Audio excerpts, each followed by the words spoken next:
ॐ नमो भगवते वासुदेवाय।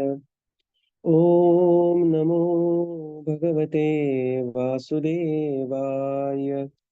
ॐ नमो भगवते वासुदेवाय। नारायणं नमस्कृत्य नरं चैव नरोत्तमं देवीं सरस्वतीं व्यासं ततो जायमुदीरयेत्। नष्टप्रायेषु अभद्रेषु नित्यं भागवत सेवया भगवतीरुत्तमश्लोके भक्तिर्भवति नैष्टिकी। ॐ अज्ञानतिमिरन्धस्य ज्ञानाञ्जनशलाकया चक्षुरुन्मिलितं येन तस्मै श्रीगुरवे नमः। श्रीचैतन्यमनोभीष्टं स्थापितं येन भूतले स्वयं रूप कदा मह्यं ददाति स्वपदान्तिकं। नमो विष्णुपादाय कृष्णप्रेष्ठाय भूतले श्रीमते भक्तिवेदान्त स्वामिनिति नामिने। नमस्ते सरस्वते देवे गौरवाणी प्रचारिणे निर्विशेष शून्यवादी पाश्चात्यदेशतारिणे। जय श्री कृष्ण चैतन्य प्रभु नित्यानंद श्री अद्वैत गदाधर श्रीवासादि गौर भक्त वृंद। हरे कृष्णा कृष्णा कृष्णा हरे हरे, हरे Ram Ram Ram Hare Hare. Hare Krishna. Reading from Srimad Bhagavatam. By His Divine Grace, A.C. Bhaktivedanta Swami Srila Prabhupada Ki Jai. We are reading from Canto 3, Chapter 26, Fundamental Principles of Material Nature. So we are at the last verse of this chapter, the remaining part of the purport, and then we'll take a revision of this chapter. Yeah, please continue. When one is detached from the attraction of material prosperity, one can actually concentrate his mind upon the supersoul. As long as the mind is distracted towards the material, there is no possibility of concentrating one's mind and intelligence upon the Supreme Personality of Godhead or his partial representation, supersoul. In other words, one cannot concentrate one's mind and energy upon the Supreme unless one is detached from the material world. Following detachment from the material world, one can actually attain transcendental knowledge of the absolute truth. As long as one is entangled in sense enjoyment or material enjoyment, it is not possible to understand the absolute truth. This is also confirmed in Bhagavad Gita 18.54. One who is freed from material contamination is joyful and can enter into devotional service. And by devotional service, he can be liberated. In the Srimad Bhagavatam first canto, it is stated that one becomes joyful by discharging devotional service. In that joyful attitude, one can understand the science of God or Krishna consciousness. Otherwise, it is not possible. The analytical study of the elements of material nature and the concentration of the mind upon the supersoul are the sum and substance of the Sankhya philosophical system. The perfection of the Sankhya Yoga culminates in devotional service unto the absolute truth. Thus end the Bhaktivedanta purports of the third canto, 26th chapter of the Srimad Bhagavatam entitled Fundamental Principles of Material Nature. Hare Krishna. Yeah. So further Srila Prabhupada explains that when one is detached from the attraction of material prosperity, one can actually concentrate his mind upon the supersoul. So is principle of Bhoga Ishwarya Prasaktanam Taya Aparita Chetasam. And therefore one has to be in the mood of Vairagya a little bit. So Bhakti Vikas Maharaj says a very beautiful point. He says that generally devotees are very aspiring for Yukta Vairagya. But before Yukta Vairagya, there should be some sense of Vairagya. It is his typical joke of Bhakti Vikas Maharaj. Before application of Yukta Vairagya, there should be some sense of Vairagya as well. So this is very important. And then Prabhupada says, and this will lead to detachment. And detachment will free you from the time. Again, everything what we are discussing has to be age appropriate. It has to be, detachment is not irresponsibility. And this will lead to the stage of Brahma Bhuta Prasannatma na shochati na kankshati. And further Srila Prabhupada says, and this is how one will engage in devotional service. And this is the purpose of the Sankhya philosophy. There are two purposes. First is analytical study of elements of material nature. This is analytical study. analytical study will lead to jnana, and jnana will lead to understanding of this. And the second is concentration of mind upon the super soul. These are the sum and substance of Sankhya philosophical system. And the perfection of Sankhya is culminates in devotional service. Right. And very celebrated verse of Bhagavad Gita. Bahunam janmanamante jnanavan mam prapadyate. Conclusion of jnana is always surrender to the Supreme Lord. Bahunam janmanamante. And this is how Srila Prabhupada concludes this chapter 26. So this is a huge chapter. We will have a brief revision of what we have seen. It's one thing is analytical study. So sometimes we get lost in the analytical part of the chapter, and we'll briefly go through. So basically, teachings of Kapila begins from this point. Okay. So teachings of Lord Kapila, 3.25 to 33. And these chapters are basically answering 7 questions of Devavati. She's asking, my dear son, please dispel my doubt. Please tell me how to attain bhakti very easily. What is the process of jnana, yoga? These are 3rd and 4th question. 5th question is, please explain me the path of bhakti in detail. Then she asks about, tell me about time, the characteristics of the time. And then finally she is going to ask in the 29th chapter later that, what is this continuation of birth and death for the living entity? And this chapter, these 7 questions are basically answered in 9 chapters. Okay, so this entire discussion of the mother and son discussion, Kapila Muni and Devavati Samvad, is from 3.25, 3rd canto, 25th chapter, to the conclusion of the 3rd canto, 33rd chapter. Okay, so this is how the whole topic is there. So in this, basically these chapters, 25 and 26, what we have seen is the answer to first 3 questions of Devavati. Dispel my illusion. So the Lord explains Adhyatmika Yoga. Adhyatmika Yoga contains all 3, Sankhya, Yoga and Bhakti. And how Bhakti is superior to Sankhya and Yoga, just analytical study. And then there are beautiful explanations about the characteristics of the devotee. Titikshava, Karunika, those beautiful verses. 25th chapter is so beautiful that, we almost practically recited the entire chapter. Then the second question is, how to attain bhakti easily? And then this is also explained in the 25th chapter, where how to perform the bhakti beyond the modes, bhava bhakti. And if one is not qualified for bhava bhakti, till then one should perform the Vaidhi sadhana bhakti. So this is explained in 25th chapter. 26th and 27th chapter, we are discussing the process of jnana. This is the 3rd question of Mother Devavati. What is the process of jnana? So in the 26th chapter, we have seen the Sankhya process, where we have seen the characteristics of Prakriti, Purusha and elements, Karya Shakti and Virat Rupa. Right. So these are the topics of 26th chapter. I am using His Grace Gaurang Darshan Prabhu's, the Subodhini guides. So this is a very beautifully, he has analyzed all this in, the chart wise and everything else.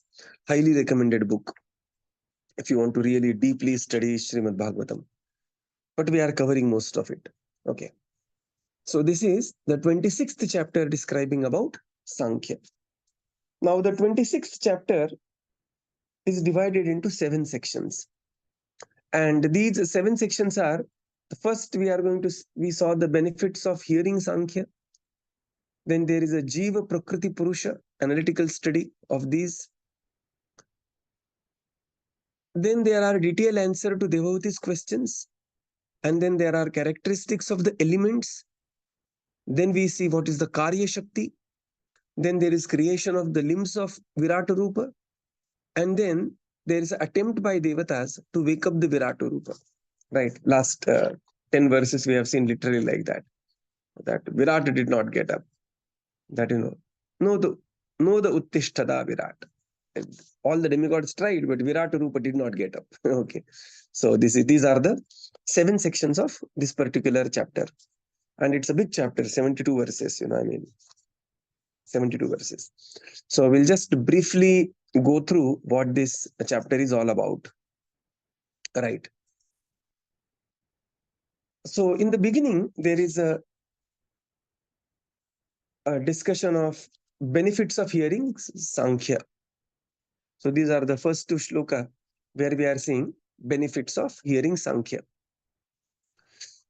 So what is the benefit of the Sankhya? The benefit is that one will be free from the modes of material nature. One will attain perfection and cut the knot of attachment. So these are the 3 specific benefits of hearing the Sankhya. Right.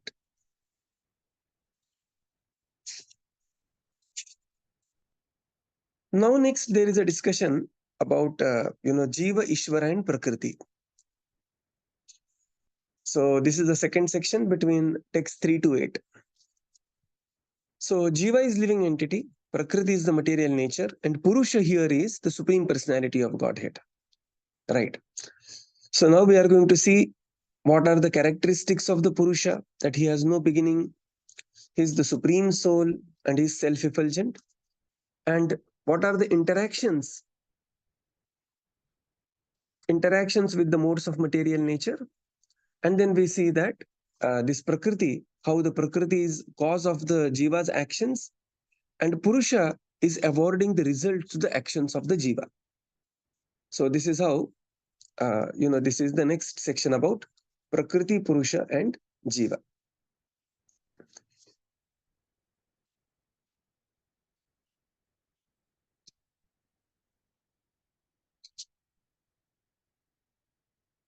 So these three personalities, they are different energies as well. Okay, the Supreme Lord is the energetic. The Prakriti, there is a material Prakriti and the spiritual Prakriti, in the sense there is a material nature and the spiritual nature, material energy, spiritual energy. And the Jiva is spiritual energy, but there is a possibility that this Jiva gets overwhelmed by material energy, and therefore Jiva is called as Tatastha Shakti. So this is how this tripod is situated. Right. So the text, right, just 1 second.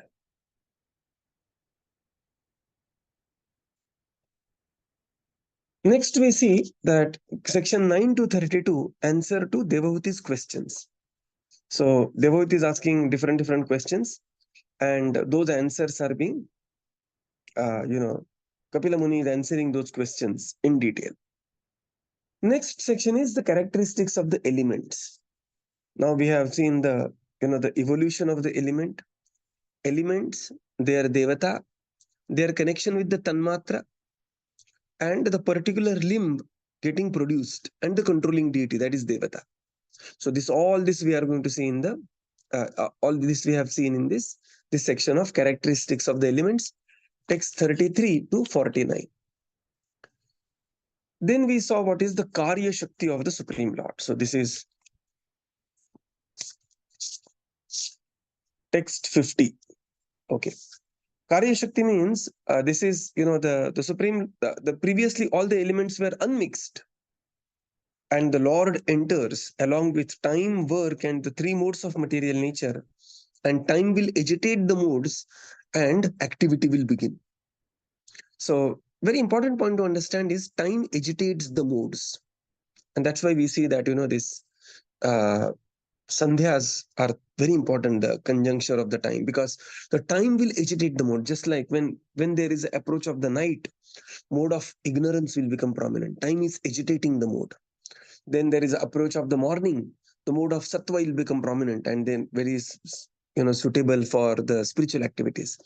When the rajas becomes activated, people will go work hard, will go for the work, so on and so forth in general. So time activates the modes, and that is the Karya Shakti. So time is energy of the Lord, and and time Lord interacts with the three modes with his energy of time. And this is how the modes get activated. Then next we have seen 54 to 61, creation of the limbs of Virata Rupa. Right. So different limb formation of the limbs. And later we are going to see that how this is very close to formation of, the development of the baby in the womb of mother. And we did discuss the fractal nature of the universe. Right. And the last, Devata's attempt to wake up Virat. Okay. So this is how this 26th chapter is concluded. Bit analytical chapter, so this is like very contrast. 25th is like extreme devotional chapter, and 26th is very, very analytical chapter. Now we come to chapter 27. So chapter 27 is understanding material nature. So here what is going to happen is, again, this is the part of the processes of jnana, where Devahut is asking this question. But here we are going to see how the jiva is in the conditioned state and how he attains liberation. So this chapter is divided into 8 parts. So we'll just write down those. Text 1 to 5, jiva in the conditioned state. Text 6 to 11, attaining liberation by yoga. 12 to 13, inference of soul and supersoul. 14 to 16, soul without material coverings. 17 to 20, devotees' further questions. 21 to 23, Kapila recommends intense practice. 24 to 26, Prakriti cannot harm the enlightened soul, because soul is spiritual in nature, Prakriti is material.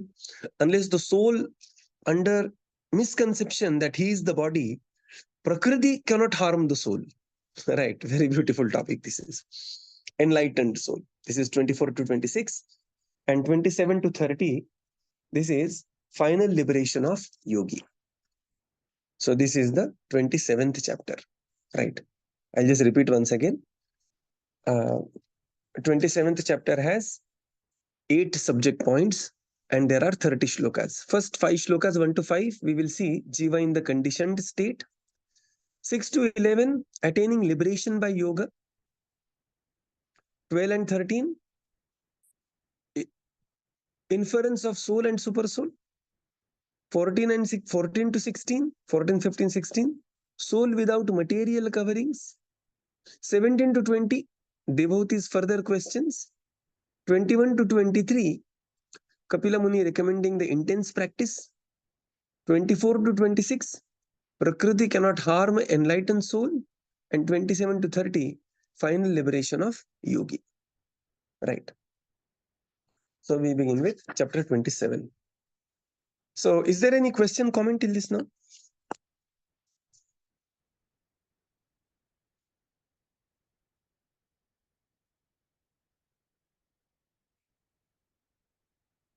Chalo, so we begin.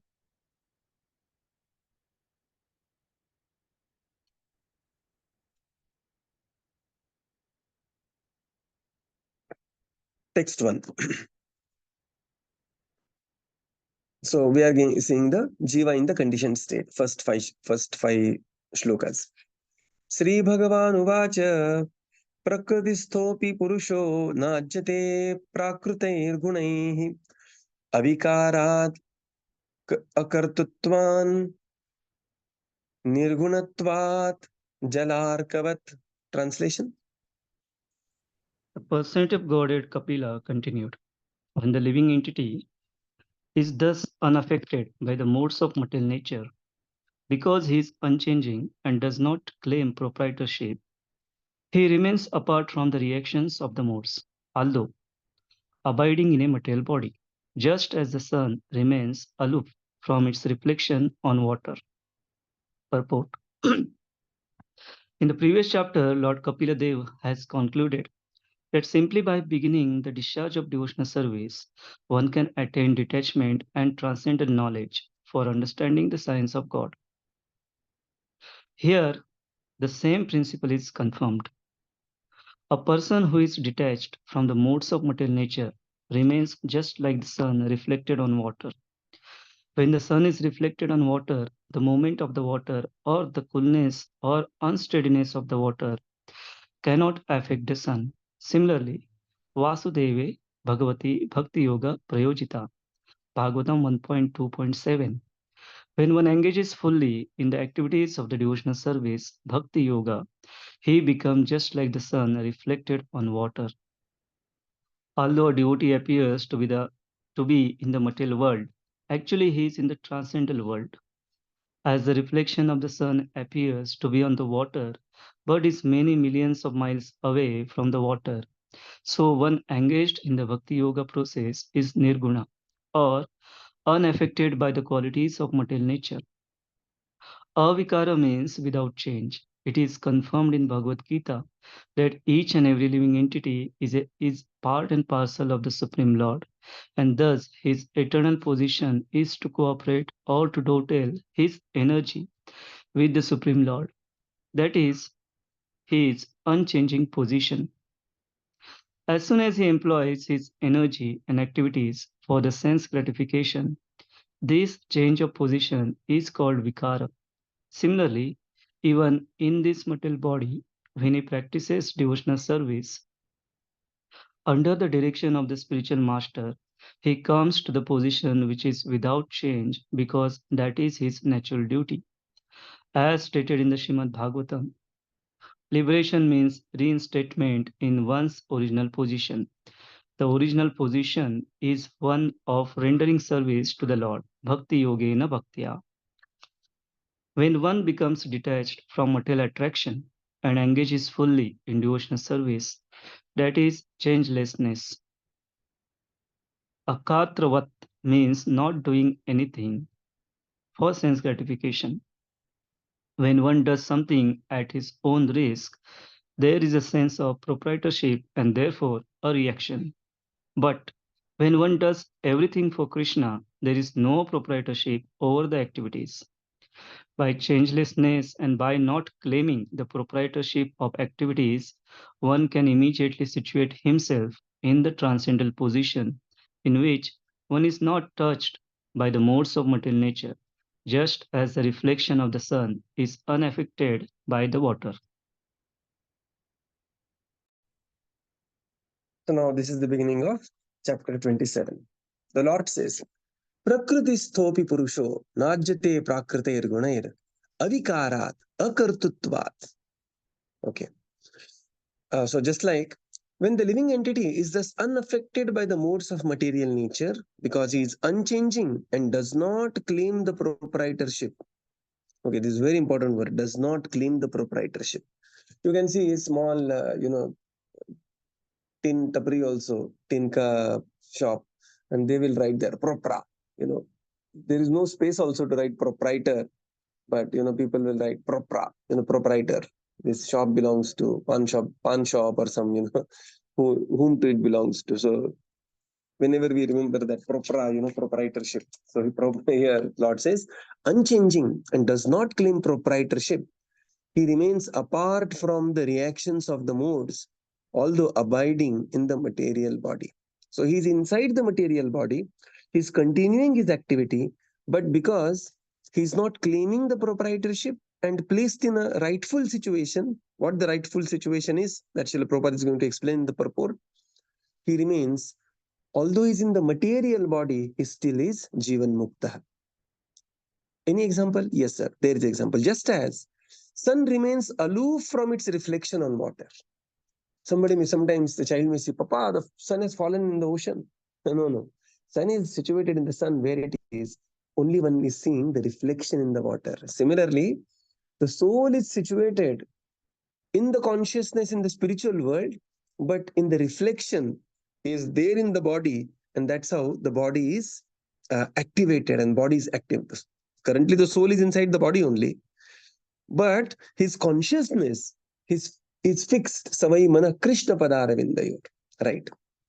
In the purport, Srila Prabhupada explains that previous chapter, Lord Kapila Dev concluded simply by beginning to discharge devotional service, one can attain detachment. And this is the recurring theme of Bhagavatam.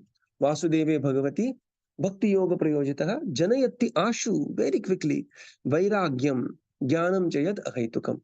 That Vairagya and Jnana will very quickly come to a devotee who is engaged in devotional service.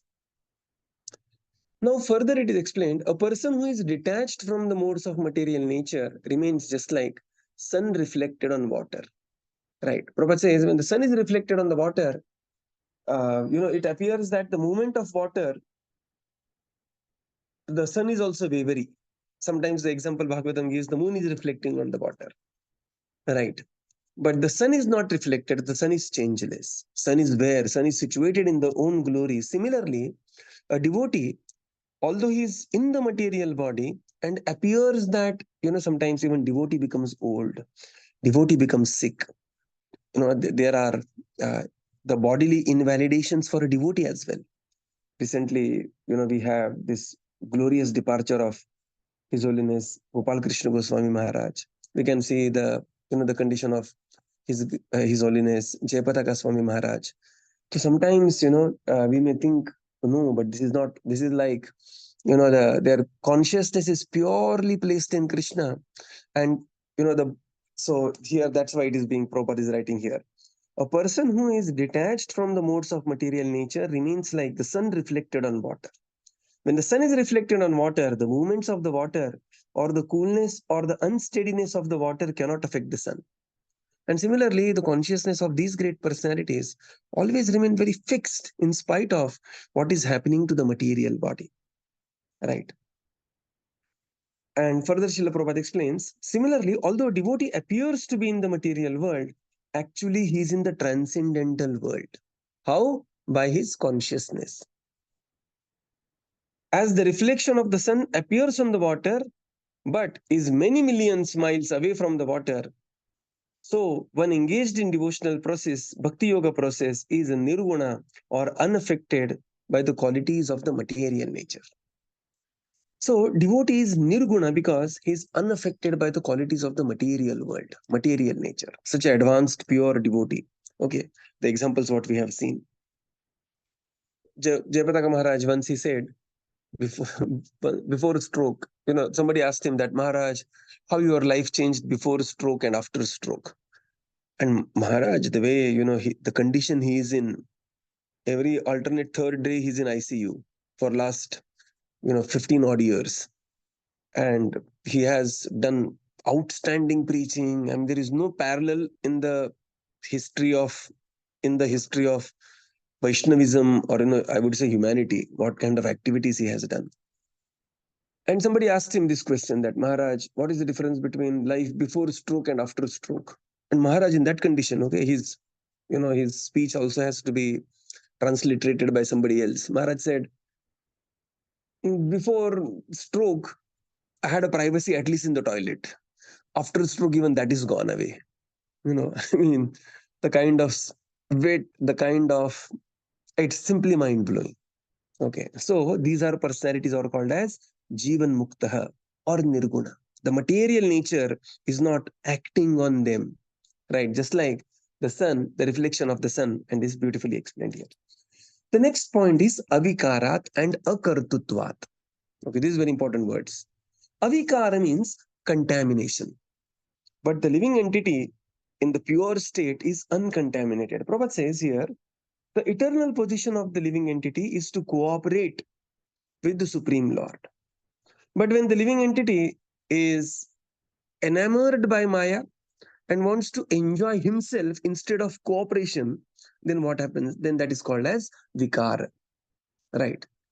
Krishna bhuliya jeev, bhogavancha kare. So this bhogavancha is called as Vikara.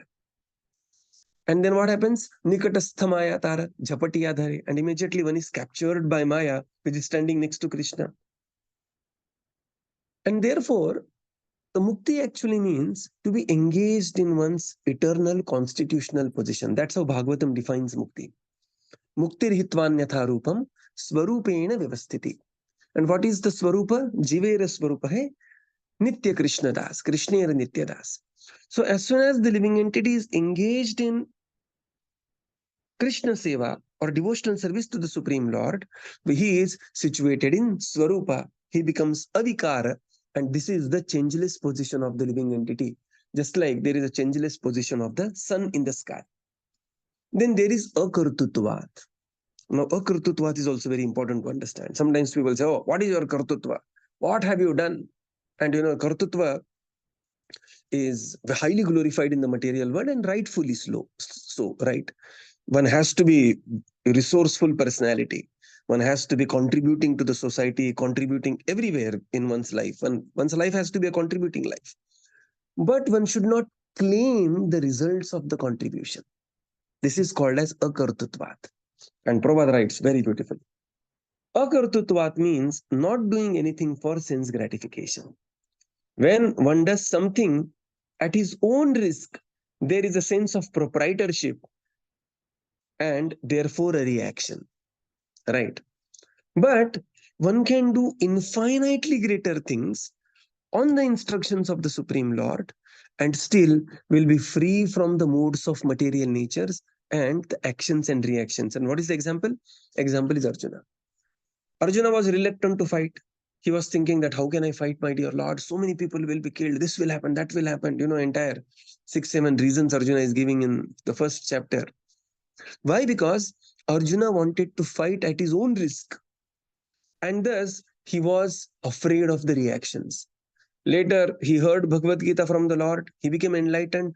He fought the most disastrous war, right? Currently, some wars are going on, like Israel-Hamas war. Of course, every death is painful. But if you see the toll of the entire war is less than 60,000, 64,000. Okay. Now, in the Kurukshetra war, 64 crore warriors were destroyed, right? But because he was akartutvat, he was not claiming for the proprietorship. What happened? He simply became Nimitta Matra Bhavasavya Sachin, and all these 64 crore warriors, by the plan of the Lord, Paramapureta, they went back home, back to Godhead by the activity. So Arjuna was not implicated in any reaction. Arjuna became glorious by a war, and all those people killed on the battlefield went back home, back to Godhead. They attained the spiritual abode of the Supreme Lord. Tathaiva chanye naraloka veera. So this is when one acts. This is called as akartutvat. Akartutvat is not irresponsible or that there is no contribution. No, there is very high level of contribution, but there is no proprietorship. Ahankara vimudatma karta ahamiti manyate. And this is how Srila Prabhupada writes avikarat and akartutvat. Very beautiful purports. And the way Srila Prabhupada explains this is so amazing, connecting Bhagavad Gita, Bhagavatam at literally every paragraph of his purports. So we will conclude here and continue tomorrow. Srila Prabhupada ki jai, Gaura Bhakta Vrinda ki jai. Thank you, Prabhupada. Thank you, everyone. Hare Krishna. Thank you, Srila Prabhupada Prabhupada. ki jai. Thank you, Prabhuji. Thank you. everyone. Hare Krishna, Pradam Pranam, Prabhuji. Thank you, Prabhuji. Dandavat Pranam, Prabhuji. Hare Krishna. Thank you, Prabhuji. Thank you, Prabhupada. Thank you, Prabhuji. Hare Krishna. Dandavat Pranam.